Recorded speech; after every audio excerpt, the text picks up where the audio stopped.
Welcome back to Studio 10. While most of us are spending the majority of our time inside, that means even more time in the kitchen. If you want to get creative with your meals using things you may have already at home, Jillian Lopez has some tips from our partners at All Recipes. Well, it's time for all of us to get creative with our meals using whatever we can find in our kitchens, but I know I need some help. So that's why I'm turning to Michelle from All Recipes for some helpful tips. So hi Michelle, tell us, what can we find on allrecipes.com? There are thousands of ideas for nearly every ingredient and recipe on allrecipes.com, and all the recipes there are submitted by home cooks, so you know that they're going to be easy. There's something that you can make at home, and you know how they're going to turn out. Since the pandemic started, we've been checking out what people have been cooking, and we've seen a huge increase in people looking for recipes with ground beef and canned chicken. Okay, so I'm excited to hear what creative dishes we can try out that either include ground beef or that canned chicken. Well, hamburger steaks with onions and gravy seem like a fun way to turn ground beef into a dinner that's a little bit more elevated.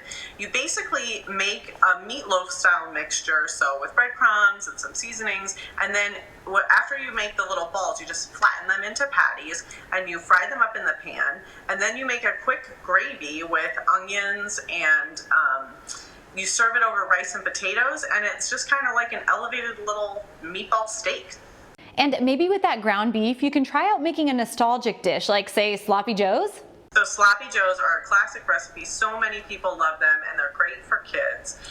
All Recipes Sloppy Joes 2 is a classic recipe, and there's lots of tips in the reviews about substituting different ingredients. I think the thing with Sloppy Joes is that some people like them sweeter than others, and so this is a really easy recipe to adjust, either using ketchup or barbecue sauce, or vary the amount of sugar that you put in, so you can kind of get the flavor that your family grew up eating.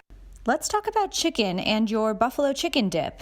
This dip, also super easy to come together. You just combine the canned chicken, celery, ranch dressing, hot sauce, cheddar, and cream cheese.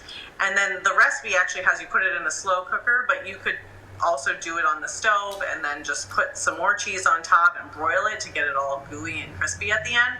And you could serve it with chips or veggies, and then put out a bunch of other spreads, and it's a pretty easy dinner. So Michelle, where can we go to get all of those specifics about some of those dishes you mentioned? You can find them on allrecipes.com. There's the full recipe, there's ratings and reviews, and you could add your own if you make them, including a picture. We'd love to see your pictures if you make them. And then if you have a recipe you want to share and have others try, you can submit that to the site as well. Well, thank you so much, Michelle, for breaking it all down for us. I cannot wait to try out some of those recipes. They all sound delicious. Don't forget to go to allrecipes.com to find more. Thank you, Jillian and Michelle, for all of those great recipes. You can find a lot of them. Yeah, it's really good. All Recipes is owned by the same company that owns this television station. That's the Meredith Corporation.